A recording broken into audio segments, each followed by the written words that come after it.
expected outcome of this dialogue. Father? Okay, thank you so much, Sir Pert. Good afternoon, everyone. May hapon sa tanan. First and foremost, of course, to the our USC administrators and academic heads. We have invited the deans as well as the chairs and heads of different units. The research, Dr. Patrick Lim is here. I'm not so sure whether Mouching is around. The head of the director, assistant director of the naming Just rights, around. the sponsorship. Different deans, see Dr. Caroline from Engineering Department, School of Engineering rather, Dr. Gerard C. from the School of Healthcare Professions, Dr. Melanie, of course, we know her from School of Business and Economics, Attorney Glenn Capanas, Dean of School of Law and Governance, Dr. Paul John Geraldino, the Assistant Dean of School of Arts and Sciences, School of Education Dean, Dr. Richard Jugar, and I'm not so sure if I missed everyone, and different chairs from the different departments. There are too many to be mentioned, so I'll just recognize them as one unit, different chairs, and of course the principal of our senior high school STEM and the principal of our ABM, AD, and UMS. They're also here. I'm not so sure whether they're already around, so we recognize their presence. And of course, the people from the economics, Department of Economics, a good number of them are here.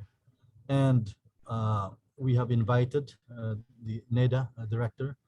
I'm not so sure whether he has already joined, Mr. Efren Carion, Region 7, DTI 7 director also, Miss Maria Elena Arbon, DUST 7 director, Engineer Jesus Zamora Jr., DICT YC, Mr. Frederick Amores, President of CCCI, Mr. Charles Kenneth Ko. I think he will be represented by Mr. Felix Taguiam here, the immediate past president of CCCI, and Miss Marlene Badia, the executive director of MCCCI.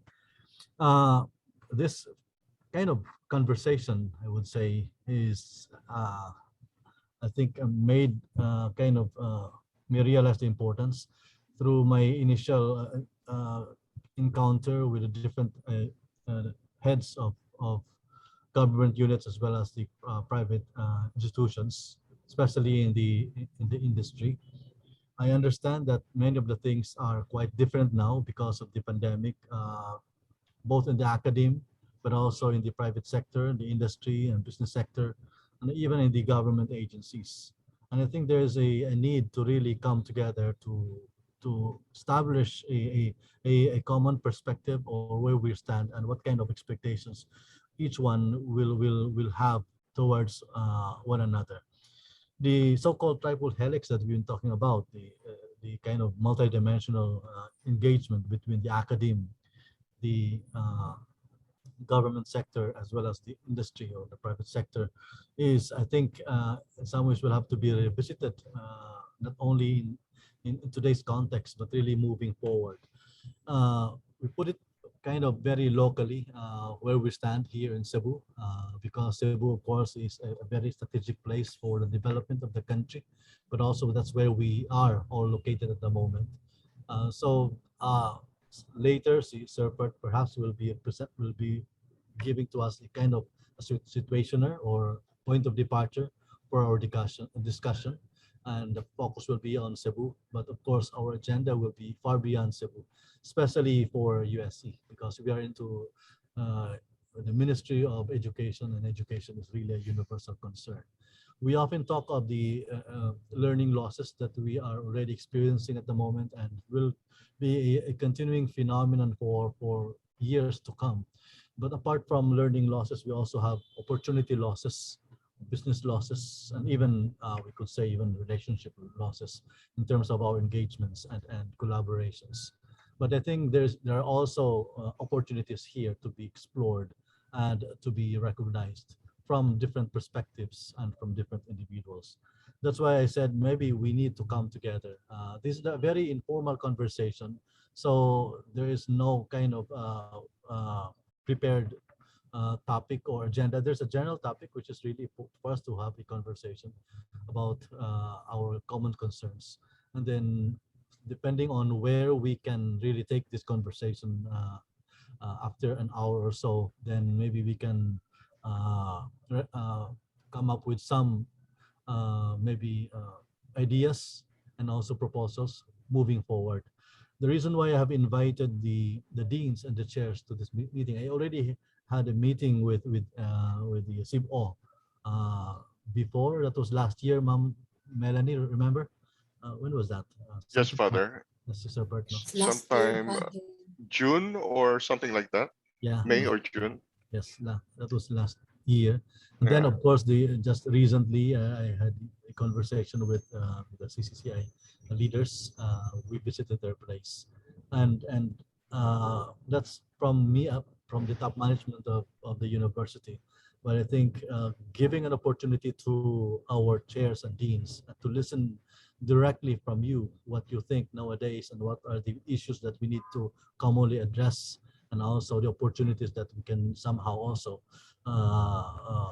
share together and also aspire to address is I think a good idea, a good perspective or approach rather. So the deans are here, the chairs are here. Hopefully, I think they don't have to talk, but of course they are welcome to share their ideas as well. But for them to really hear things directly from the movers of our and leaders of our industry here in Cebu, and of course you will not be bringing only ideas from Cebu, but also from your own experiences with your partners outside Cebu, and I think this forum can really open uh, eyes and maybe insights on how we proceed. From the USC perspective, we always hope that our programs will remain responsive and relevant to the needs and the emerging situations in the industry and communities. But I also understand personally that this conversation will have to be as updated and as much as possible and ongoing, because we know with that realities keep on changing. So without, I think I hopefully you have got the general importance of this conversation, and I kind of give the floor now to Sir Pert to start the ball rolling, and we'll see how things can proceed from here. Yes. Thank you very much, Father Cellan, for that introduction. Before I proceed with the takeoff point, I just want to recognize the presence of other industry representatives. We have Ms. Ibanez of the Chamber and Ms. Mimi Yap of DTI. I see her name. Um, and there's a few other names, but I cannot recognize which entity they represent. But anyway, welcome and thank you very much. And of course, thank you to all the heads of departments of USC. It's a very big delegation and very impressive, and can be intimidating actually. Anyway, let me try my best. So I go ahead and share with you my screen to sort of provide the takeoff point, as Father Cellan calls it, and hopefully provide also the structure of the discussion of the dialogue. Okay, so I start with what I understand USC wants to be us to achieve, from this conversation. This is a consultation requested by Father Cellan, and which I am most honored to be moderating. Um, First of all, I'd like to suggest that we take a brief look at where we come from. If we look at the 4 decades, for example, you can remember that Cebu has been very fortunate to have led the Region 7 with its, I call them the 3 or 4 booms, economic booms. The 1980s, you will recall, we saw the export booms when we had the PESA, so that led the international export. But at the same time, that was also accompanied by very, very heavy export activity from domestic exporters like furniture and toys, gifts, and housewares. Then in the 90s, the tourism boom came when the former governor Lito Osmeña of Cebu promoted Cebu as an island in the Pacific. And then in the 2000s, we had the real estate boom, which was heavily fueled by the IT BPM boom, the industry that I represent. And after that, where are we now? Well, aside from the fact that the IT BPM industry itself, which has fueled the growth of Cebu, or one of the pillars of Cebu the past 15 years or so, 15 to 20 years, we have already gone past through our fast growth stage, and we are now within our slow growth stage. If you try to superimpose on that the so-called S curve. So we, even before the pandemic, we have started to slow down. And the pandemic just made it worse. And then we had the Odette, and in the future we will have to deal with the climate change. So that's where we are now. Rather, some people might feel depressed about it, and it has created some kind of malaise, and that's exactly what we want to address, now prevent. So we have to think about where do we want Cebu to go and how do we want to get there. So we have to recover our competitiveness. In the past, we have been highlighted in the country as one of the fastest, if not the fastest growing region in the country, but not anymore. We have been overtaken by other regions. And thus we have to really look very closely as to what we want to do next. Now, the related relevant question, of course, is how can the academic community like USC be of further assistance to the industry and government? And how can the community work together to address the issues at hand? What I'm going to do next is a sample input.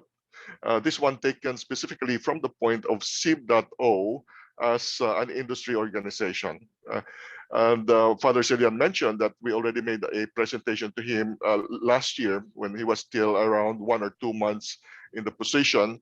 And in that presentation, we just shared with him my analysis of the CIB.O, the industry situation, and the general broad direction that we wanted to take. And Father Cellan has been so gracious in assuring us that the university is very open and really looking forward to work with us. Okay, so in the balance of my presentation, I would like to present specifics of what USC can do with CIB.O in pushing Cebu forward. And we relate that to what USC is trying to do in its tri-focus approach, no? Teach, research, extension, and university. Teach, research, extension, university, TREU. Now, in the case of CIB.O, we have been advocating the so-called Triple Helix strategy for really strengthening the socio-economic development. And specifically for the Cebu industry, we're looking at having CIB.O there as the industry representative, and then of course the other business organizations in the audience can replace that with their own name. Then we have the schools. In CIB.O, we have the top universities represented in our board of trustees. So we work very closely with USC, USJR, UC, CITU. And then government, of course, we are working very closely with the LGU, with the OST, DTI, the ICT, NEDA. Now, so the initiation has been done. It has not been perfect. So we want to perfect the setup and the implementation. I would like to share with you where CIB.O specifically want to be. Notice, for example, that we insist on using the name ITBPM. We don't want to be called BPO because the name BPO, unfortunately, has been made closely associated with call center. And although call center happens to be the biggest segment in our industry, and it will continue to be the biggest, we are already #1 in the world in the contact center sphere. Therefore, if we stick to that as our main segment, then our growth will be constrained by how the world will grow. But as an industry, we want to grow faster than the world. And we benchmark ourselves against India, for example. In India, their per capita revenue generation is $40,000 per head, whereas we are still at $20,000 per head. So we want to double our per capita revenue generation, double the per capita, double the employment, and therefore quadruple the total revenue. And that's going to have a huge impact on the economy. And the way we're going to achieve that is not just grow the contact center, but actually grow the other segments much faster. And the other segments are healthcare, management services, software engineering, back office support, shared services, which will involve a lot of accounting, finance, and economics expertise. No? So that's where we want to go, Cebu.O. And to achieve that, we have identified specific projects that we will execute. Generally, the top projects are in the so-called automation projects. RPA stands for robotic process automation. And we have identified, as shown in the preceding slide, the particular segments that we want this automation to apply. Health system management, insurance, general finance, accounting, operations. And then you have there a particular special project selected by CITU and Alliance Software. E-governance is also one area. Now, I'd like to focus your attention to that bottom two items there, AI Research Center and CARE, QARE. These are very interesting items here. AI Research Center is going to be a Cebu satellite branch or center for the National AI Research Center that is being envisioned in the National AI Roadmap, which was launched by DTI sometime May last year. No? We need to have that in Cebu so that we can have that as not only a repository for the actual research being done by our local Cebu-based researchers in AI, IoT, and data science, but also as a showcase that we can use for marketing purposes to show the world that we can innovate, and therefore through that we can attract more investments, both domestically and internationally. Now, the second highlight, the bottom one, QARE, I think is very interesting because this to me exemplifies perfectly what we need to do in the Cebu IT BPM industry. What is CARE? CARE is a project that was granted by DOST under the Cradle program. And they are the only project so far that has won a DOST Cradle grant this year. So it's very significant. It's very important. It is CARE is a predictive analytics for home health management, and the private company is called Cavalo, QAVALO. It is a Cebuano company, domestic, with about more than 200,000 medical professionals. So medical professionals mean they are in the higher value added knowledge process outsourcing space. And we have them granted this grant by DOST, and AIM is their data science partner. So you see this example, number one, the type of innovation that we want to see coming out of our Cebuano players. Number two, you have the Triple Helix at play. In reality, concrete execution of Triple Helix. Private company Cavalo, government DOST, and then the academe AIM. We'd like to see the same successful concretization of the Triple Helix in the case of the above projects. And we've included UST, for example, RPA health system management. We can have Innodata and Optum in that setup. And then the RPA for insurance, we have USC and DOST Plus. We're already in active discussion with the QBE, an Australian insurance company, to develop an RPA system for insurance. They're telling us to prepare 10 to 15 heads, 10 to 15 software engineers and business analysts to participate in that project. And Professor Frank Largo of USC Econ is the one representing USC in this project. I'll come back to this later under talent development. But this illustrates to you the specific engagement and participation that the USC and CIB.O and the government agency, the OST, can have. Now, last year, when I took over the presidency of CIB.O, we immediately embarked on innovation, identifying innovation projects. And I'd like to share with you in this page the problems and difficulties that we encountered and how we're going to address them. So we went ahead and identified the projects, teams were formed, we got representatives from USC, UC, USJR, but we failed. Quite honestly, we failed to submit our targeted proposal to the OST. The target initially was June, and then it was moved to September, and we failed in both targets. So we have to understand why. And in my view, one of the problem was a process problem. We failed to perform prior market research to understand potential, assess the competition, identify the unique selling proposition, because in my experience, DOST wants to see a unique selling proposition before they would even care to look at the proposal, and we failed in that. Now, in the case of Cavallo, they didn't have to go through that because it was Cavallo who initiated the project. So they know, they have all the information available from their internal operation about the quantification of benefits of their project.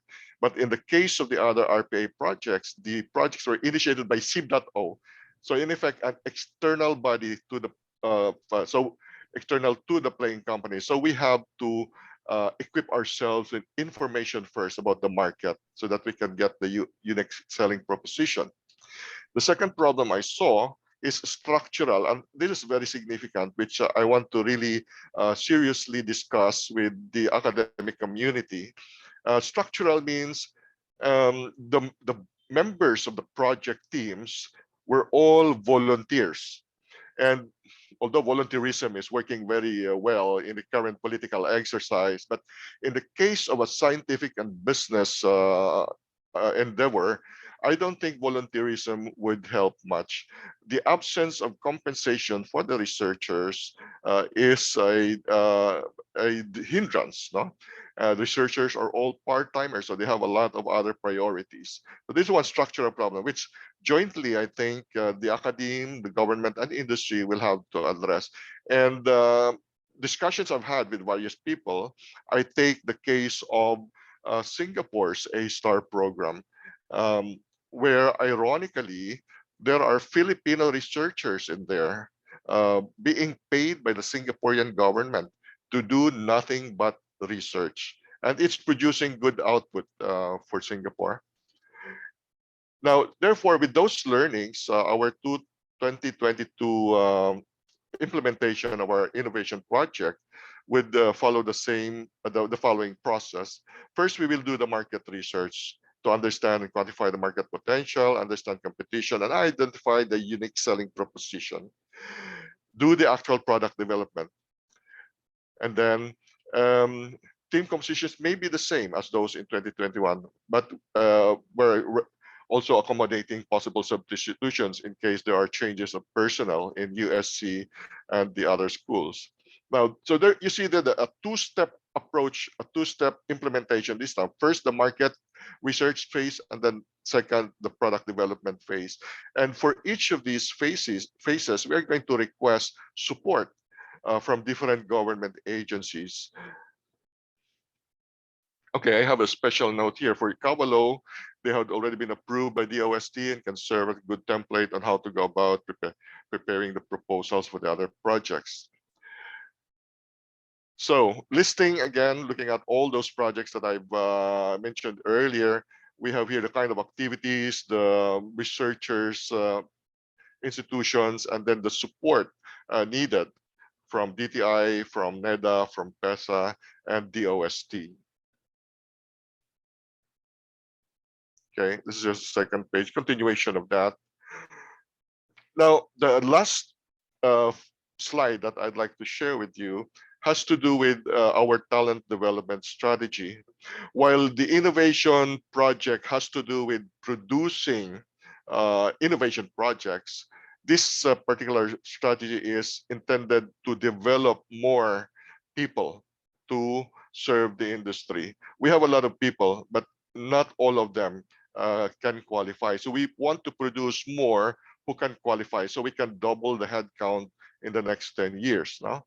So we have this portal called CIB.O Connect, and we have this University of San Carlos QBE collaboration, which we are still in the process of formulating with the Econ department.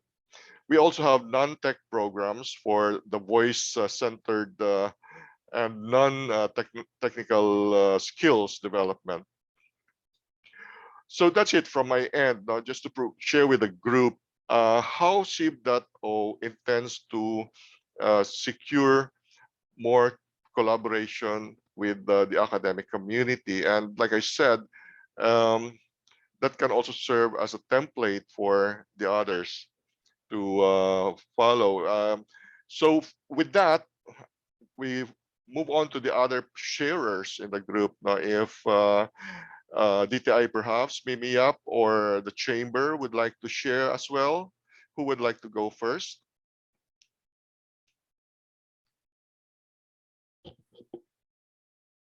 Mimi of DTI, would you like to go ahead, please?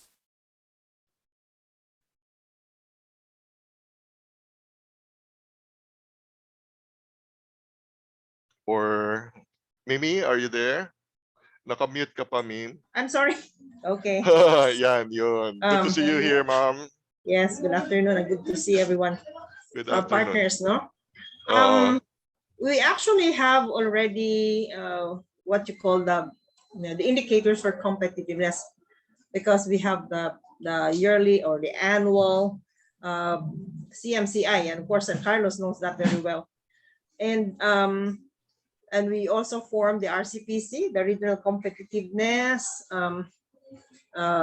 Program Committee, in which, of course, we had to really concentrate on the deliverables under the 5 pillars, no? But of course, what Mr. Pert had been explaining to us, we're all under the innovation pillar. Okay, so there are things that we have to look at.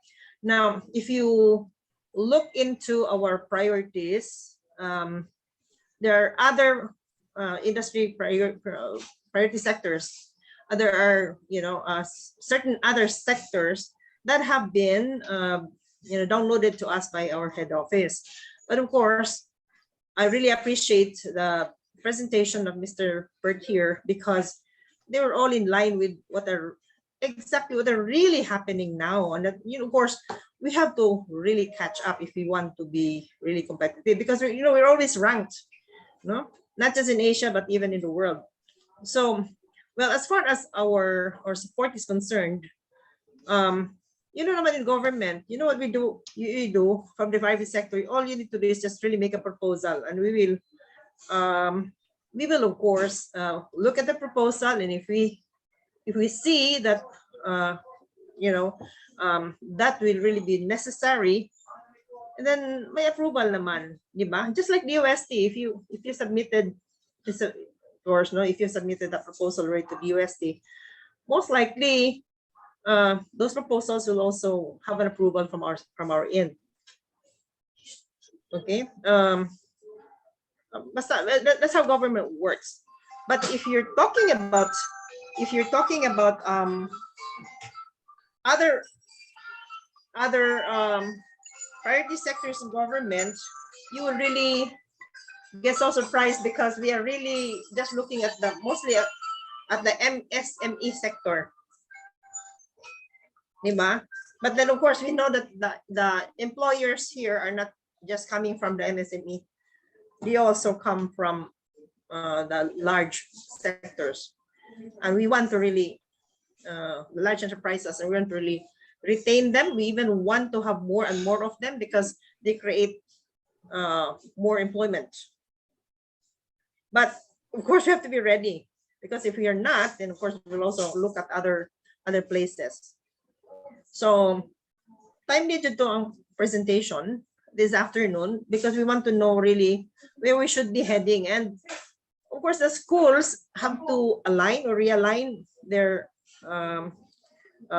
courses, because if we still stay at the at where we are always at, so I don't think we can be competitive. One of the difficulties which we have really been hearing about is the availability of teachers. Yan, because if the teachers are not updated, definitely, what will they teach our students? Yeah, no. So what kind of graduates will we be having in that sense? So importante yun that we also have the right teachers. We hope we can get them from the corporate world. And I'm not too sure if the people from the corporate world would really want to expose also their experts so that they can help the academe. Unta, no? How is that? Is that an industry academe linkage or something? It can be. If you're talking about, yeah, can be, no? Can be. Yeah, but if you're talking about support from government, what we just need is a proposal. Yeah, well, yeah, thank you very much for that, Ma'am Mimi. No? That's interesting point that you brought about teachers from the corporate teaching in academe. I remember there have been cases of that actually, either upon the initiative of the teacher himself, or sometimes upon the initiative of the company, sponsoring company, and also from university. So some of that I think is already happening. And in the US, in the technology sphere, now, I think it would be interesting to highlight one particular example of a corporate world going back to academe. If you remember the former chairman of Intel, one of used to be the biggest semiconductor company in the world, Intel, a guy named Andy Grove. When he retired from Intel, what did he do? He wrote a book. He taught in the graduate school of business at Stanford. And then, of course, from that sharing of his actual expertise from industry, I'm sure he has helped develop a lot more technology managers out of Stanford. So that's good. Yeah, that's necessary also. And with the Triple Helix concept, it goes both ways, no? And not only academe helping, or not only industry helping academe, but also academe helping industry at the same time. Like, for example, again, taking the example of Stanford, we know for a fact that it was Stanford that produced the founders of Google. The founders of Page and the other guy, they were doctoral students of Stanford, and as part of their doctoral work, they formulated the early version of Google. But before they could finish their doctorate, they decided to put up a business out of it already, and they're very, very successful. No? So that's an example. I see right now names from the chamber. So I think immediate past President Felix Taguiam may want to share with us. President Taguiam. Good afternoon, everybody. Good afternoon, sir. Yeah. Thank you, Pert. Thank you very much. Yeah. Nice to see old friends here and new friends, no? And as we are now saying that we're so happy that the economy is starting to open, and we really need to have this kind of a gathering so that this will be what we say the master of minds to be mixed together in order to create our value chain, no? From business to academe and to all sectors, especially government, and DTI is very active in helping us here, no? And though we see a lot of problems along the way, no, soon, you know, the upcoming wage increase is another situation that we have to foresee in the future. It's not really in the future, but it's going to be soon, no? So we have to say help each other by doing what we can do to do, no? And in the chamber, we have been doing a lot of revival, recovery, resilience, and continuity programs for Cebu, no? Like we master the big brother bodies in the business community to assist in the recovery of those members struggling with more pronounced impact from COVID, no? Especially our MSMEs that were never prepared for what happened during the past 2 years. No? Everybody was thinking that the pandemic was just only 3 months, 4 months, 5 months, 6 months. Who would ever thought it stretched to 2 years? No? So that is one thing that the chamber has been trying to help all our members and in the community also. We also leverage government support, grant financial programs and projects to revive, repurpose, and strengthen our MSMEs through our DTI KMME program, which has been ongoing for years together with the DTI, and it is a very successful program. We also had our food industry, the food in the what we call the ACAS program, no, for fisheries. We also have our tourism, the creative entertainment and design, infrastructure, e-commerce, shipbuilding, manufacturing. For a start, we have been doing that also for startup entrepreneurs. No, we have been doing a lot of this program ever since. Though during the 2020-2021, as what we all know, we have to do it through online. No? A lot of things has to be done in Zoom because of the limited face-to-face environment.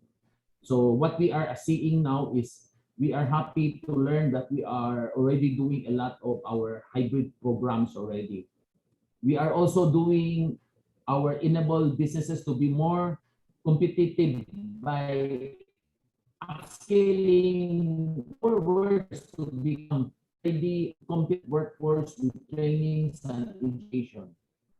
We have to improve our government industry academe collaboration and industry-driven assessment, certification, and accreditation services. As what you said a while ago, Pert, that the academy is very active with us together in CIB.O. No? Top universities are with us. In fact, our new USC president, no, Father Cellan, was also in our office telling us that we will have to collaborate for a new program or advancement of studies of our graduates or what we can do to help. No?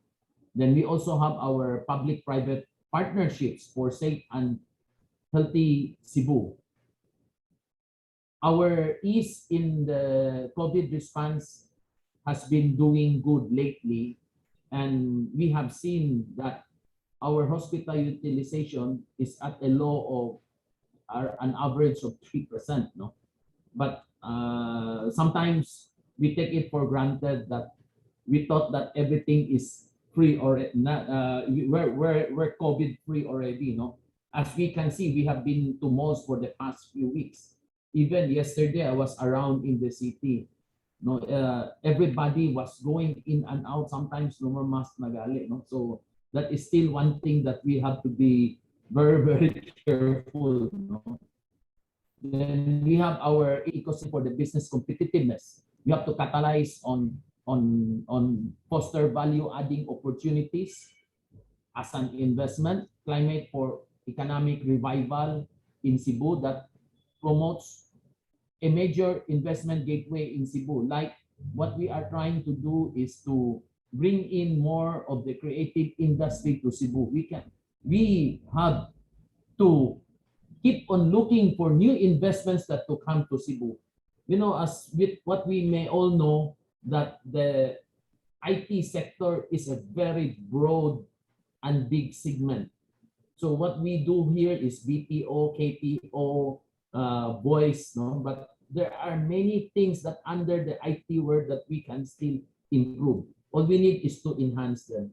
So we have to mobilize champions. That's it, no? And rest assured that the chamber is here to help, and we are just a call away. Anything you may need for us to help to do revival programs, please do let us know, and the chamber will be open anytime. Together with me right now is our Executive Director May Ibanez, if I cannot be reached, you can please call our office and look for Miss May will do. So that's it, no? I won't take much of our time here since we have a lot of speakers. But at least I would like to say that the Cebu is now open for business, but we have to open it safely. We cannot afford another bad news that will come along. No? It really look what is happening now to China. Shenzhen just opened, Dongguan just opened, but Shanghai is half locked down. So that this is something that may affect us sooner or later also. So thank you, President Pert. Thank you very much for giving me the opportunity to say something to everyone here. Thank you. Thank you very much, Past President Felix Taguiam of the Cebu Chamber. Cebu Chamber being the mother organization of all businesses and industries in Cebu, they have very wide coverage, and we might want to go back later on talking about other industries in Cebu that we see as very significant and very important. Now, in the meantime, I saw the name of DTI Regional Director RD Nanette. Would you like to add to what Ms. Mimi Yap earlier shared with us? Pert, honestly, I just logged in. Sorry. Okay. Can I just listen in and then catch up with you because I had visitors. Okay, before. sige, that's good. Sorry. Anyway, I think Miss Mimi already gave us a lot of good inputs already. All right. There- I didn't know what Mimi said, so sorry. Okay, that's okay. There are some other names that I cannot quite associate with their entities. Like, for example, Mr. Glarino is with what office? Glenn Glarino? Hello. Hi, Hello, Glenn. good afternoon, everyone. I'm the Dean of the School of Arts and Sciences at the University Oh, of Arts San and Carlos. Sciences. Okay. Yes, thank San you. Carlos. Do we have anybody from the Mandawi Chamber? Is there somebody here from the Mandawi Chamber? Please. Wala. Okay. So continue. If you would like to share anything, just raise your hand in the reactions using the reaction icon. In the meantime, I would like to bring another item now, because okay, we were talking about how to make Cebu competitive again, because we were competitive before, we are no longer competitive now, and there are challenges added into the mix. No? Putting away my CIB.O hat for the moment now, because I've had experience in export manufacturing also. I used to work with a MEPS company from 1979 during the very start of the export processing zone of Mactan. I was there. Timex was the first factory, Fairchild was the second factory, and I was in the second factory. Those were very exciting times because we were attracting a lot of foreign investors, and that drove the growth of Cebu really tremendously. And since those exporting companies had a lot of expats, the expats were using the beach facilities in Mactan, and the employees used to go to the at that time undeveloped resorts in Mactan. But over the years, that really drove the tourism industry. You know, it was first export, then tourism. And then the Japanese came in droves, both in tourism and in export manufacturing. If you look at MEPS right now, MEPS is actually 60% Japanese. But what I find disappointing is the growth is not there. Overall, if you look at the export numbers, they're not growing. They're stagnant. Even in electronics, although we are mayabang in saying that electronics is our #1 exports at about $40 billion. And they were so mayabang in claiming that last year, they reached the highest so far, $47 billion last year, which is true. It was the highest. But in comparison to, let's say, Vietnam, it's a shame. I would say it's a shame. Vietnam, Samsung alone is exporting $58 billion. And if you look at the total electronics exports of Vietnam, it's $100 billion. Total exports are close to $300 billion already. So we've really been left behind. We have not taken care of our exporters. And then what is the other disappointing thing is that a few years ago, one of the new officials of the new administration at the time just blithely and casually suggested that the MEPs should be moved out so they could have more space for the airport. And what was the reaction of the Japanese? They said they're going away. And they can easily really go away because they have an alternative. Vietnam is a much better alternative for them. So the question that we have to address is, how do we shore up our export industry again? Okay, that's one point. That's the international side of export. The other side of export is domestic export.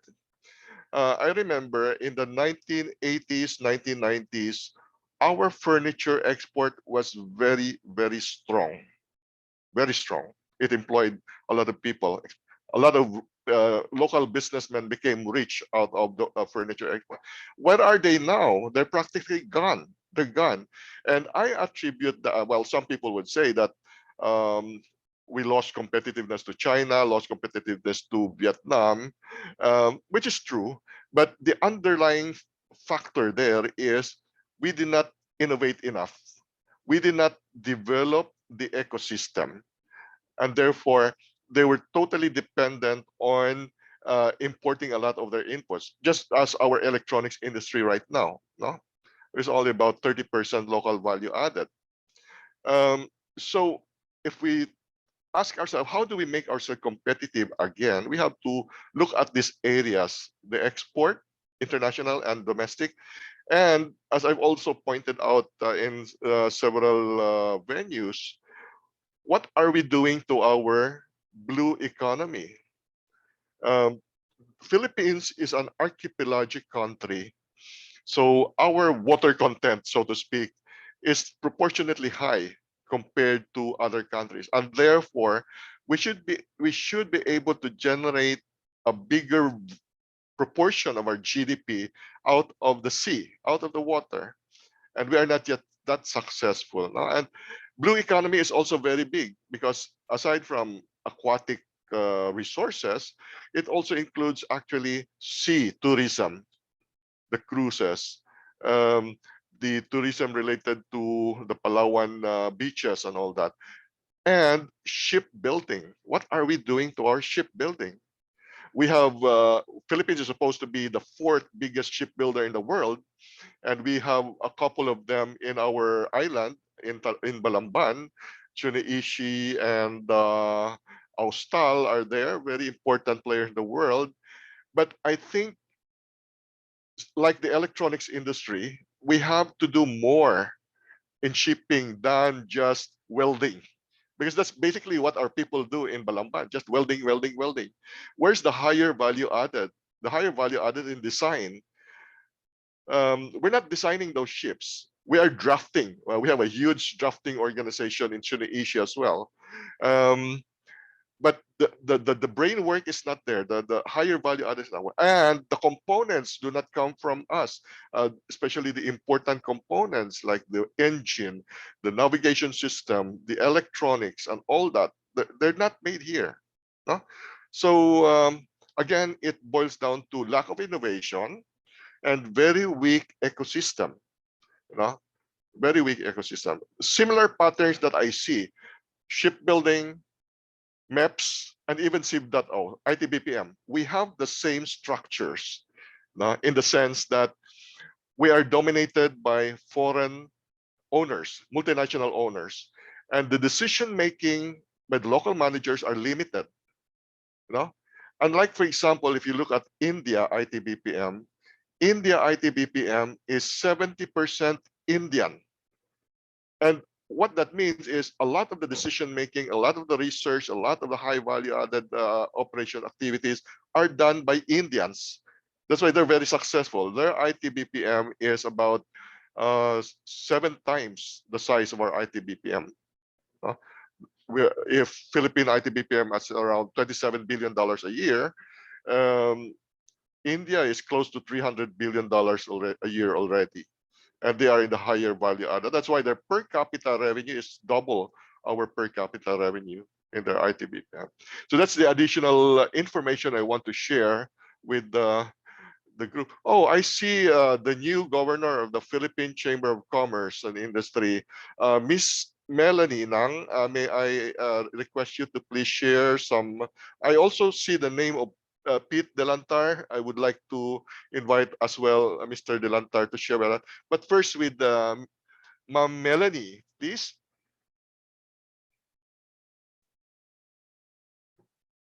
Ma'am, or if Pete is listening, maybe you want to share with us now, Pete Delantar. Hello, hi, good afternoon. I just came in because we had a brownout here. Oh, okay. So I cannot catch up, but if you allow me, good afternoon, everybody. Yes. I think the last part I heard was about the competitiveness of our export products. Needless to say, I think there are also a lot of challenges that our industry is facing. Regulation is one, and import content is another one. And I think we lost control on pricing of essential content for our export products. What I mean by essential content is these are the things that are very important when we ship overseas. These are packaging. We have a very expensive packaging material.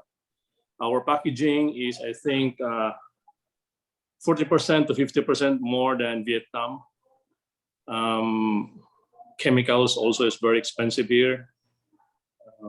But even though with all these cost-related challenges, we still manage to find our niche. But it's not the market that have a what they call scale. We are not anymore competitive in the volume market, so we just focus on the market where there is value added. So we have to accept that. That's the reality.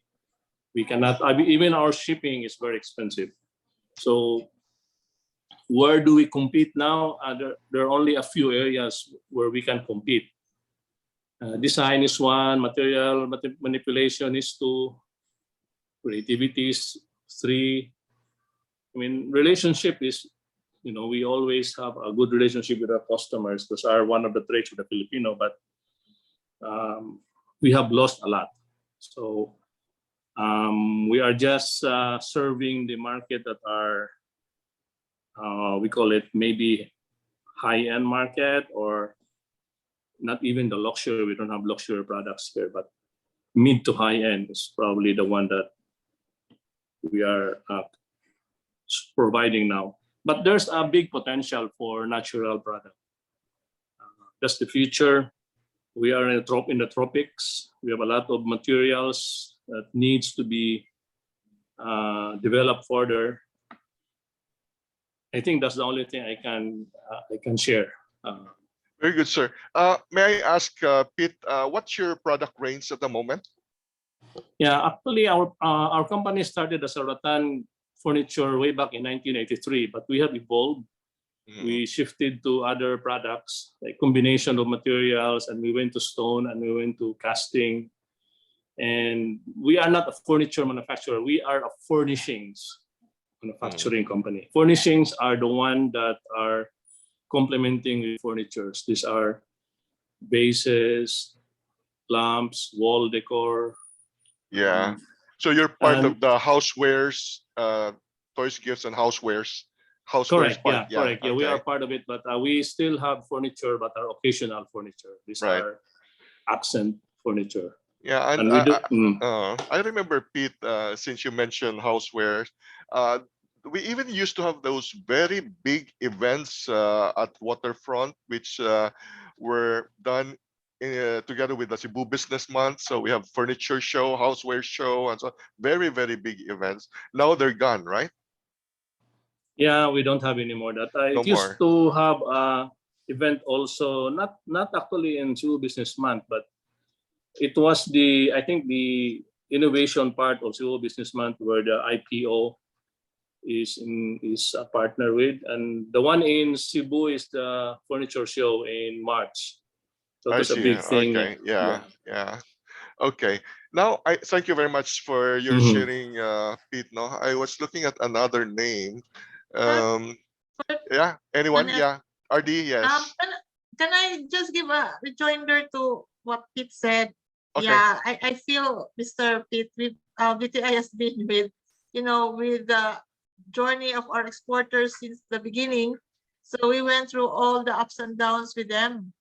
No, but primarily I think even like the fairs, right, Pete? There has been a lot of consolidation, diba? Before there were like fairs left and right, but now fairs are not as frequent as before.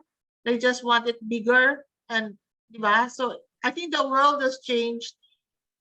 There has been a lot of change, and then there's also the technology side of that change. No? Correct me if I'm wrong, Pete. Yeah, that's correct. The bigger the shows, Yeah. the buyer go there because they have more, more choices basically. Right. And then before our manufacturers all over did not really have websites and all that stuff. But now the corporations and manufacturers now have websites where we get this information. So I think this has an impact also on the frequency of the trade fairs and all that stuff.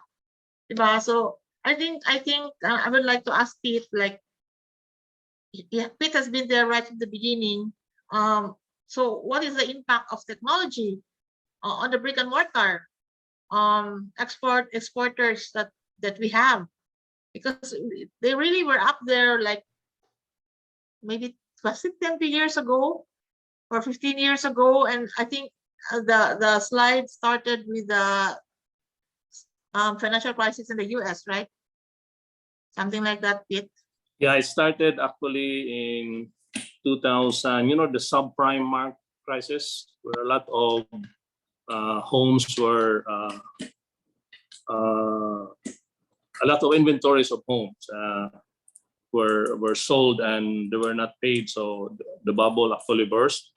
But I can say in my own company that US is a primary market for us, and US also, I think, more favor the Philippines, not in all aspects, but there are customers and buyers who really likes to source here, and you can see it in a lot of older companies who have developed relationship with these companies that they never separated from Cebu.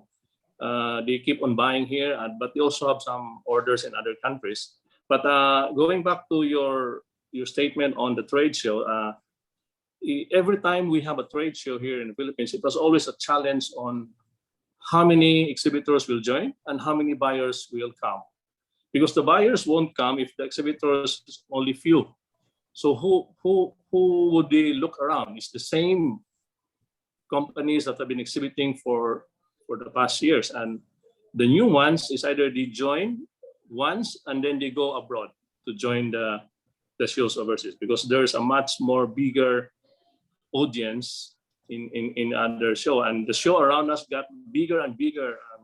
China has 2 weeks trade fairs. It used to be just 5 days. 2 weeks already. Canton is very big, and it just get more challenging. But when the technology kicked in, when we had virtual shows, it also made some playing field a little bit narrower in terms of gaps, because nobody were traveling. You just have to keep yourself present in the digital world, that every time they click or source for products or even type your name, you are there. So we joined digital shows in Europe, And CITEM, the marketing arm of DTI, has been very aggressive in providing assistance to exporters, especially in New York and Paris. They always have this subsidized, trade fair. We only really pay a little bit for the digital, support, but the rest is provided. So we have to do our own homework. Also, we have to have a good photography. We invest in good photography. You must have fresh products. But that's now the reality. Now the shows are going on. In fact, High Point is going on at the moment, and I don't know what's going on because the buyer said that for the past 3 years, this year has so far gave them maybe 200% growth. And I asked my customer last 2 weeks ago was here. They said, I think there were a lot of onshoring going on in the US. Onshoring, they shifted manufacturing inland and some in Mexico as well, it's across the border. But they still miss us because, the Philippines has its own flair, has its own style. But it will come back, and technology will very well play a big role because we are now talking via the technology. So, no so face to Pete, face. so sorry, Pert, can I continue? Yeah, please. Can Go I ahead. ask Pete? That's a Because good this is very conversation there. interesting to me. As you know, I'm so love technology. So I've been talking to Pete's son. So now I'm happy that Pete is also embracing technology. But so is this like, for example, High Point? High Point, is it like a hybrid? There's really like an actual physical High Point with a virtual High Point, or is it all virtual now? They have a physical show. So it's happening at the same time, the physical Yeah. and the virtual. They have also Okay. some virtual show, yeah. Yeah. So So it's accepted now that you cannot be there present, but you can still Yeah. do business. Before Yeah. it was not. So with the technology, what changed? Like, do you need to, how do you present your products? Like, it's pictures now, it's videos, it's how do you present? Because before you have to go bring your furniture over to the US, right? Well, we But- offer them walkthrough. Showroom Is it walkthrough. We VR? let them walk Is it for- VR? No, it's we just use a very simple technology Video? like Zoom or Viber or whatever, but we allow them to walk through the showroom. First, we send them a virtual showroom presentation. Then they say, okay, let's have a walkthrough area by area. And then they will just click there and say, oh, this photo I want. They will enlarge it. And then and Yeah. that's just the way it is, Yeah. So I think that's very revealing, no, Bert? Especially if we Yeah, throw yeah. in like Yes. maybe let's say in 2 years' time they will be using VR already for the walkthrough, Yes. which is like Yes. better, right? More depth. Yeah. So Yes.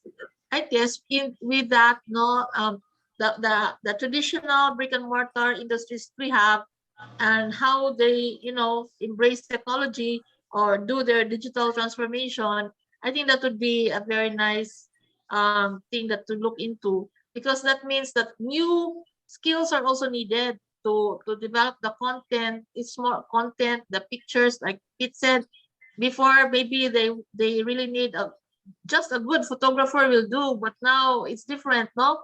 You need stories, you need, maybe I'm sure we will need VR in the future and maybe AR in the future. So stuff like that. Yeah, so maybe that's something to me that we need to explore, like our traditional brick and mortar like pits, and then how they survive in a new tech enabled market, something like that. It's changing very fast. Yes, Yeah. and it's changing very fast. That means our skills level, we also need to have the training, capacity, cap dev that we need to catch up, because people like Pete, what they do is they hire skill, they hire talent, they don't do it themselves, right, Pete? So I'm sure Carlo can find you the right talent, but for others that are who doesn't like Pete but no Carlo, who is into the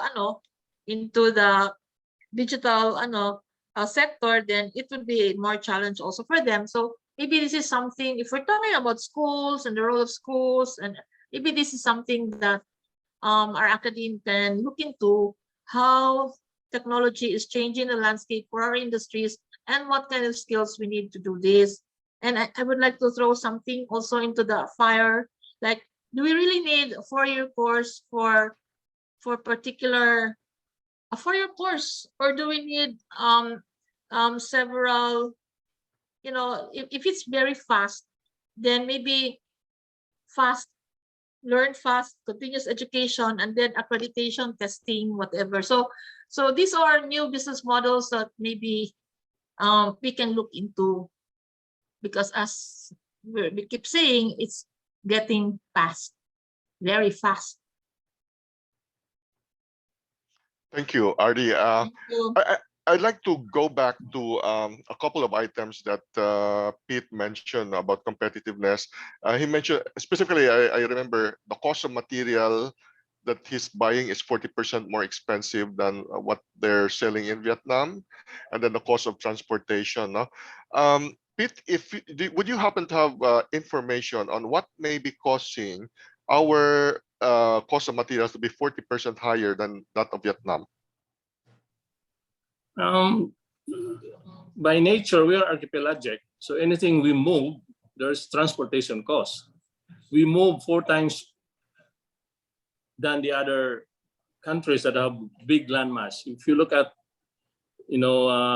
Vietnam, Myanmar, Laos, Thailand, they're just in one big landmass. They can move around by land. So it's transportation cost. Now, yeah, with that, I want to move to PCCI Governor Melanie Nang, because being with PCCI, she provides a national perspective on a problem that is big all over the Philippines. And you mentioned transportation cost.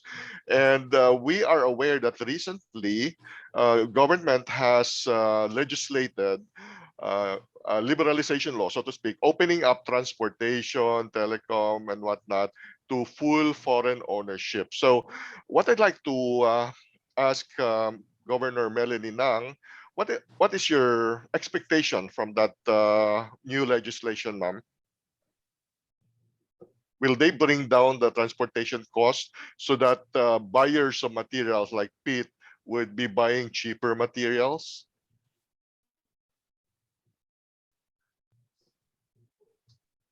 Hi, ma'am, Melanie. Baka nakamute ka, ma'am. Wala man. Melanie.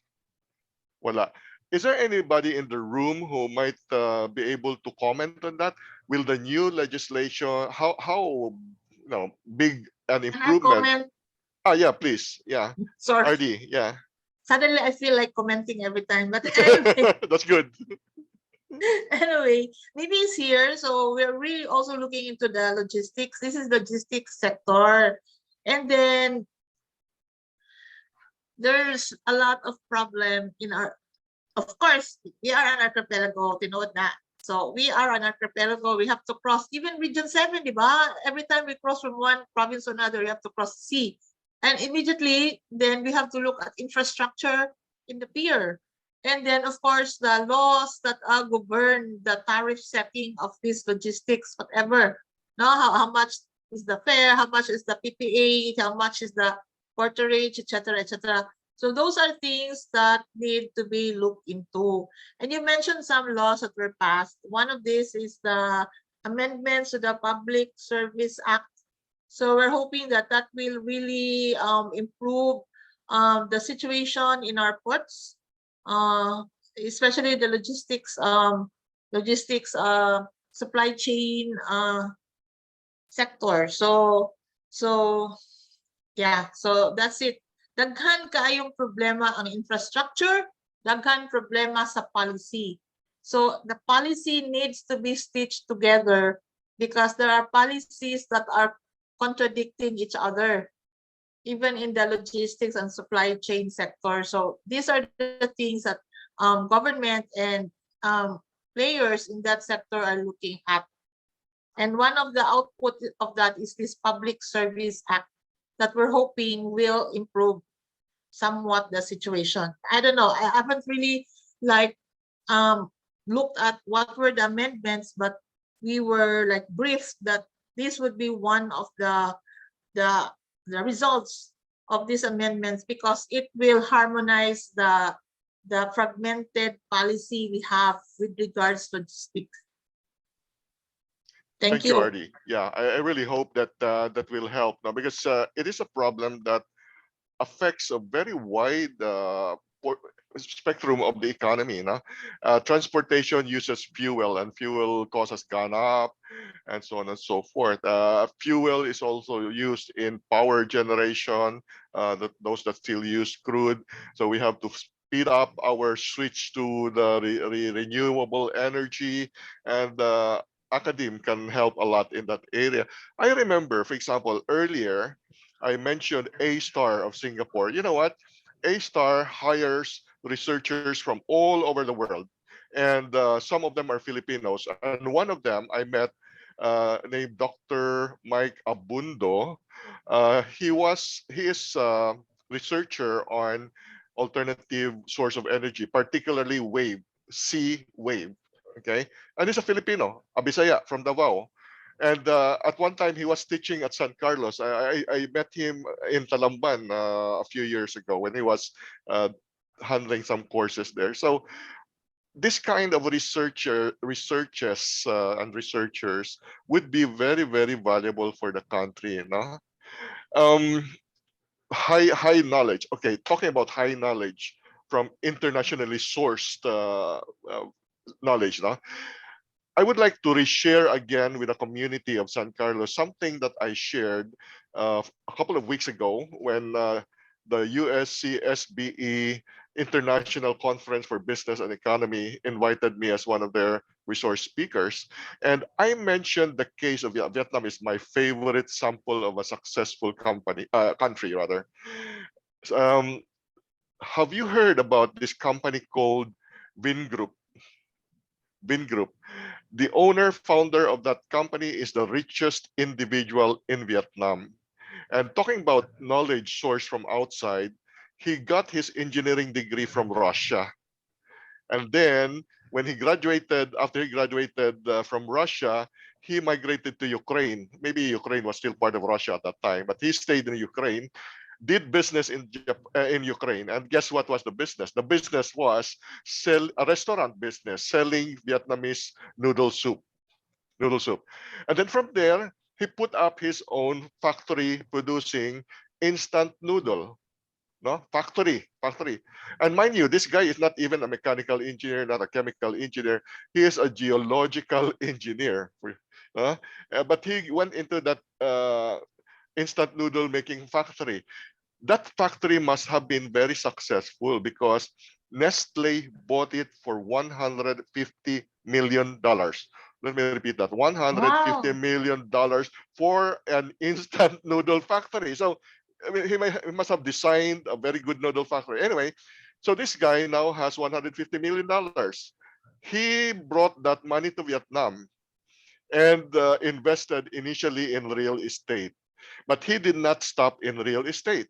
He went in quick succession, he went to technology, telco, smartphone, and 5 years ago, he went into producing cars, automotive, motorcycles, scooters, but primarily cars. No? What's so amazing is how did he do that? He's a geologic engineer with noodle factory background and real estate, but how did he put up a car manufacturing company? He got another Vietnamese who was also educated outside.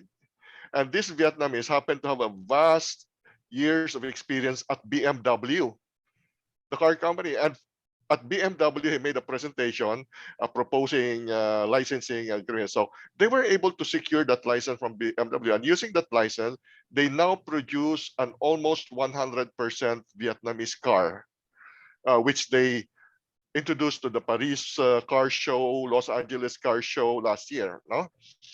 Very, very fast, very aggressive. And mind you, it's not just an ordinary internal combustion engine car.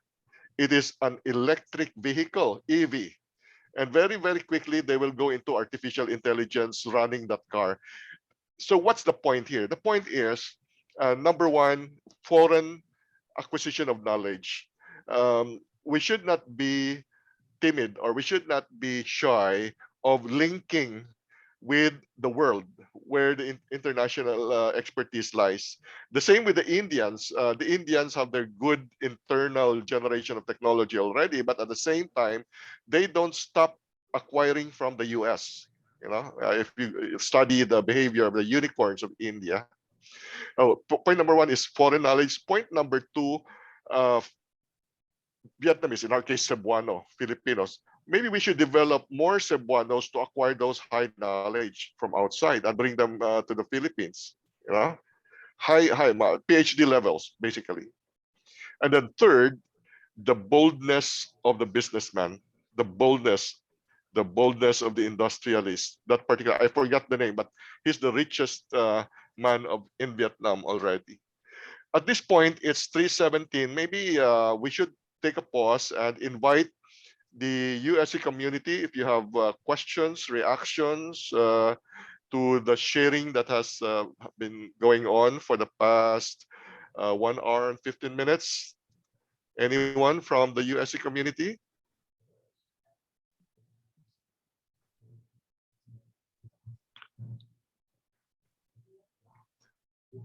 Maybe from business, then from business we go into engineering and so on.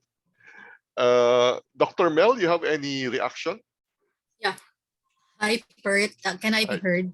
Yes, ma'am. Okay, so because I'm in Naga, so I'm not sure about the internet connection, Whoa, but it's good. It's coming good.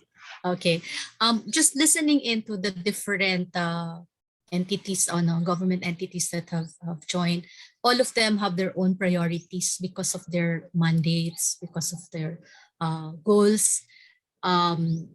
Of course, they have to take care of business, just like we do have to take care also of our business and our goals. But it seems kind of medyo disparate, kind of focusing on different areas. That's how I see it.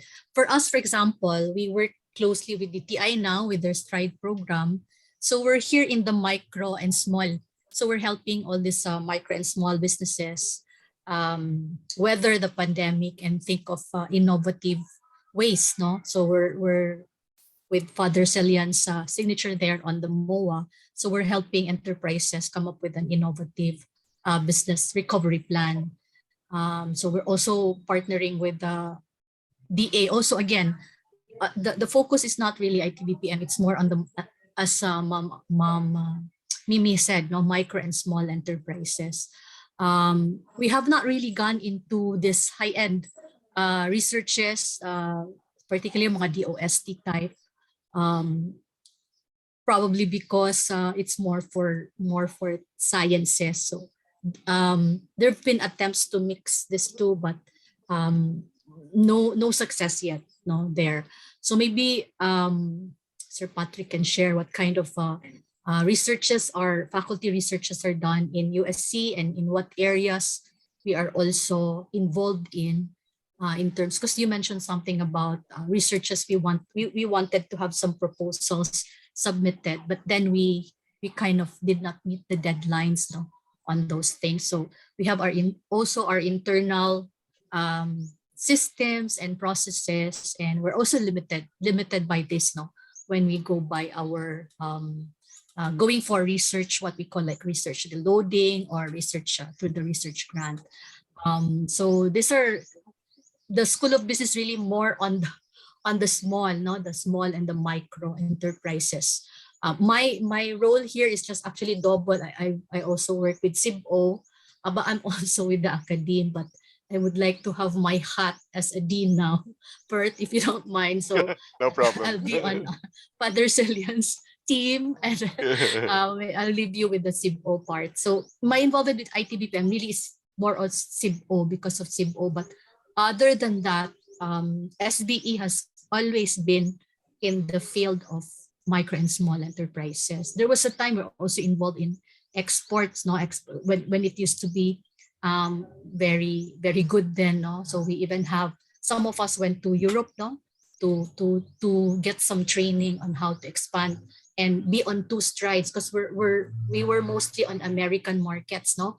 Furniture, costume jewelry. In fact, that's why my dissertation 10 years ago was on costume jewelry, expert of costume jewelry. And then we had, that's it, the subprime had a lot of financial crisis. So we had a lot of problems with this traditional exports that we sent to US, and we wanted to explore the European market. So basically those are what I would like to share.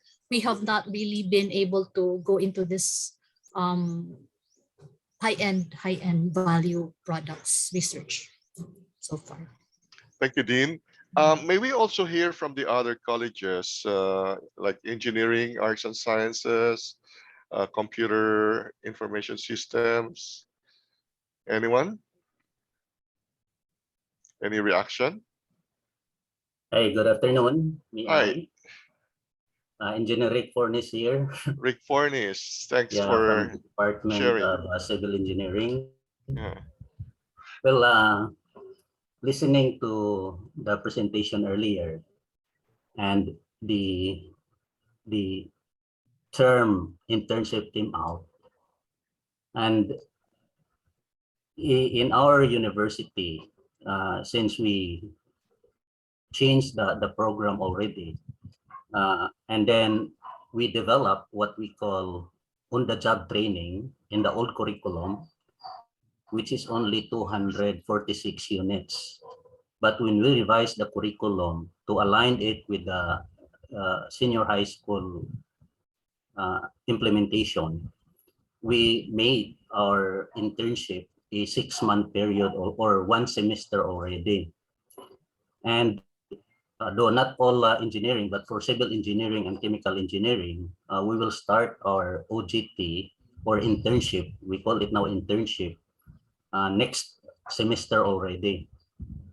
And of course, we are still talking to different industries because we would like to have some sort of arrangement that our students who will be assigned to their company, since they are done with their coursework already, and it's time for them actually to know the company, and at the same time the company can train them for 6 months, and if in case the skills of the students will fit to their needs, then they can hire it, but only after their internship, because during their internship they haven't graduated yet.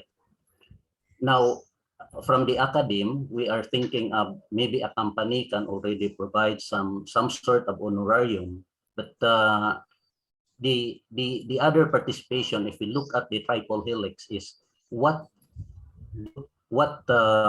can government provide is some sort of environment or mechanism by which they can also encourage companies to really train students. Any comment to that? Thank you so much. Thank you, sir. Engineer Refornis. You were asking what government can provide, what kind of environment or mechanism the government can provide to entice and encourage private practitioners to teach and share their expertise, more advanced expertise with the schools, right? That's the question, huh? Not only that, but really the company. Mm-hmm. What if I am a private company and I would train students from university in the internship program? Is there some kind of part of internship? Yes. So part of internship. The suggestion is institutionalize the internship structure. Yes, that's right. Institutional, instead of having it right now as an initiative only of San Carlos, but actually make it an overall requirement. Let's say required by CHED or something like that. Yes, academe, industry, and government. Okay, yeah, good point. That's because a good point. Right now it's academe and industry.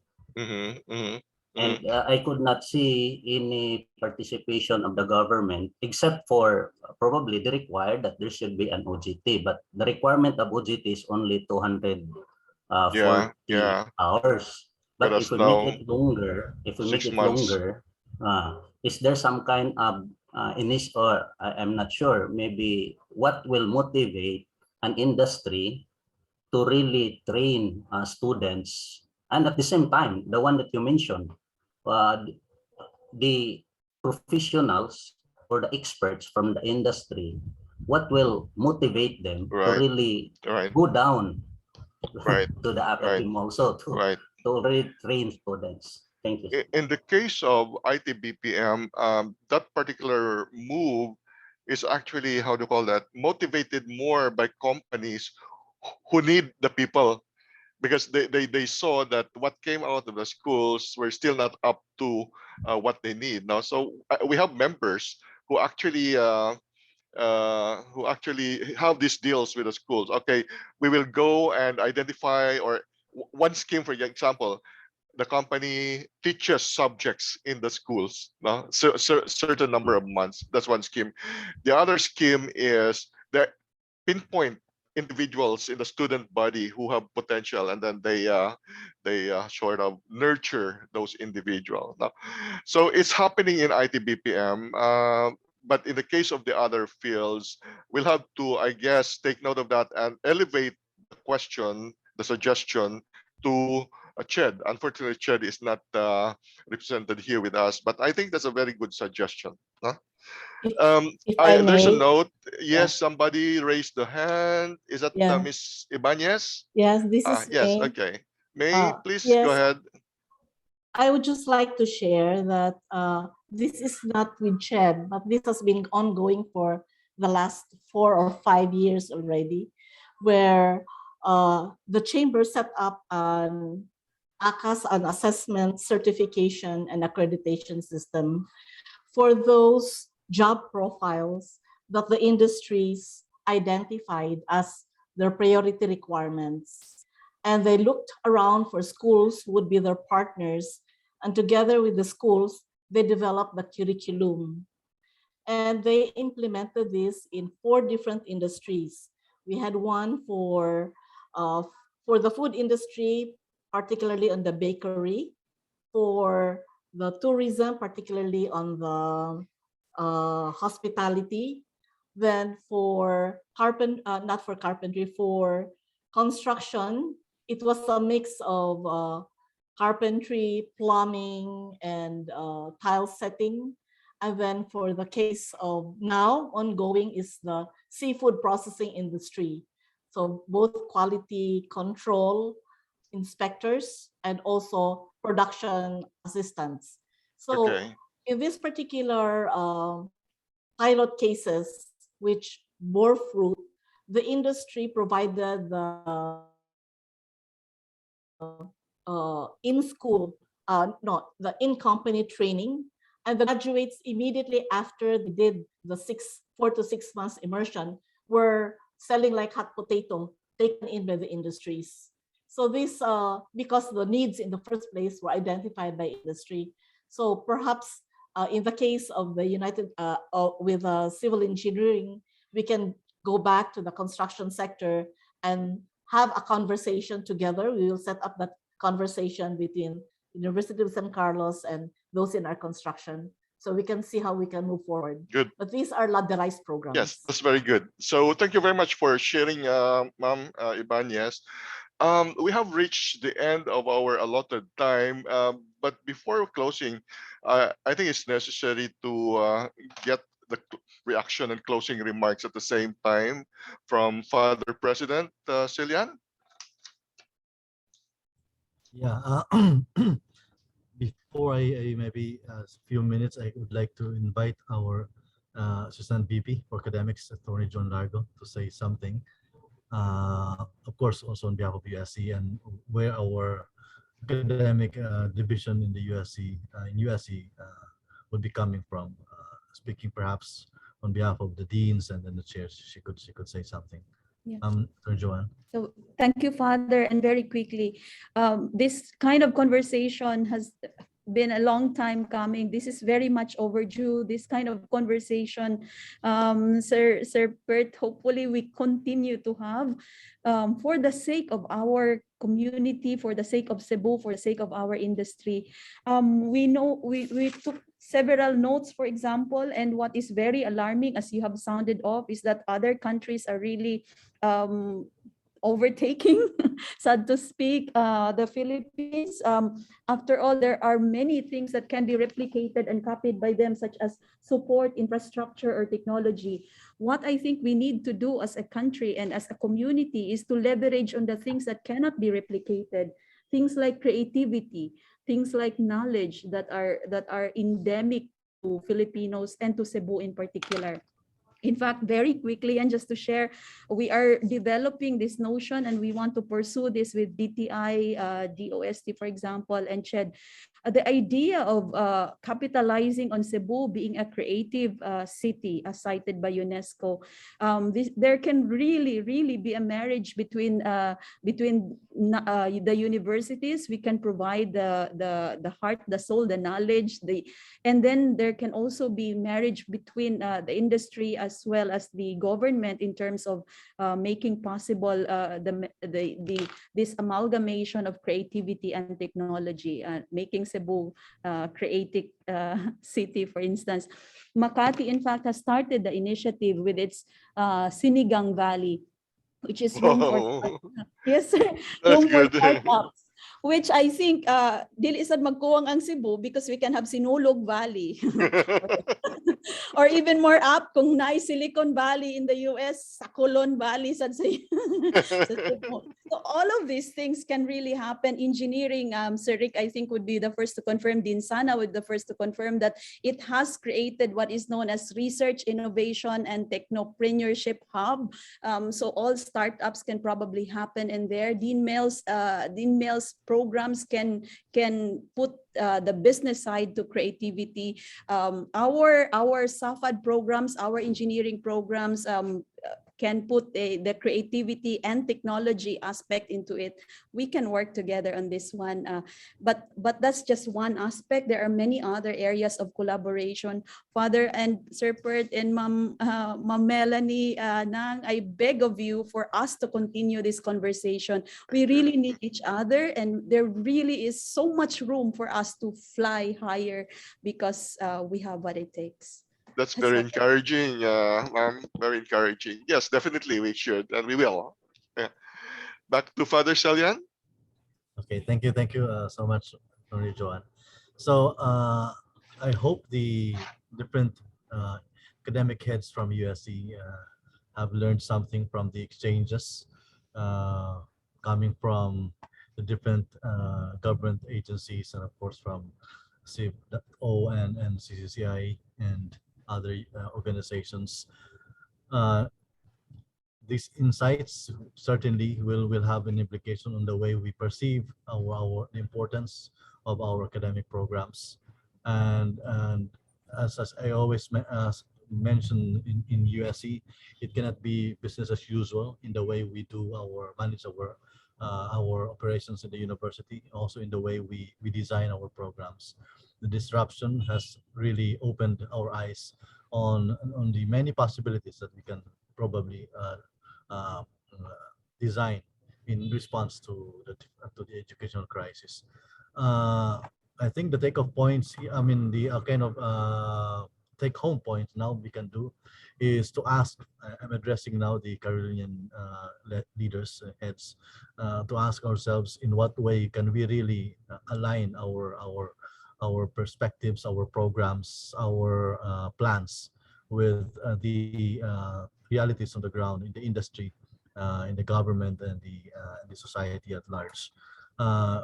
Without prejudice to, of course, engineering programs and sciences, and then we can also emphasize the importance of social sciences, the importance of soft skills, because we talk of competencies.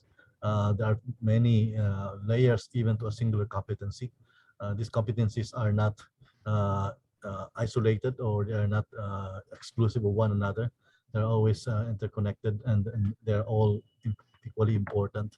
So I was listening to the discussion on how we establish meaningful relationship with our partners abroad, and many of these things would require soft skills. No, so the area of social sciences and other things can also be part of the discussion. That's why I invited different chairs and deans from across disciplines in the university. Sir Patrick is here. Maybe he can become a kind of a point person. Sir Patrick, you're listening, no? We can become a point person for USC on behalf of the USC and in connection to relation to the different agencies outside. So chairs, if you want to get in touch with someone from CIB.O or from DTI or from CCCI or UST or other agencies, maybe Sir Patrick can facilitate the connection. So that's all for me, Sir Pert. I hope this will really take us forward and then kind of has given us ideas in how we can really make our programs more responsive, dynamic, and relevant. Thank you so much. Father Cellan, thank you too for initiating this. We really greatly appreciate it. And Dean Joanne, just want to echo, yes, we do need to continue the conversation. We'd really appreciate it. And Dean Mel, thank you for pushing me to handle this. Before we go, may I invite everyone to open your camera so that our Mike Largo can take our class picture. Mike, if you would, thank you. Let us know, Mike.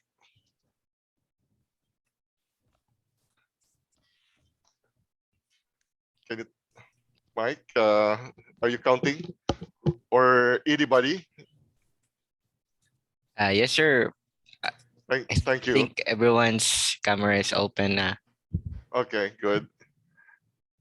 Give us your 1, 2, 3. Okay, guys, give me your best smile. In 3 Smile. seconds. 1, 2, 3. Smile. Okay. Thank you very much. Okay, now, Mike.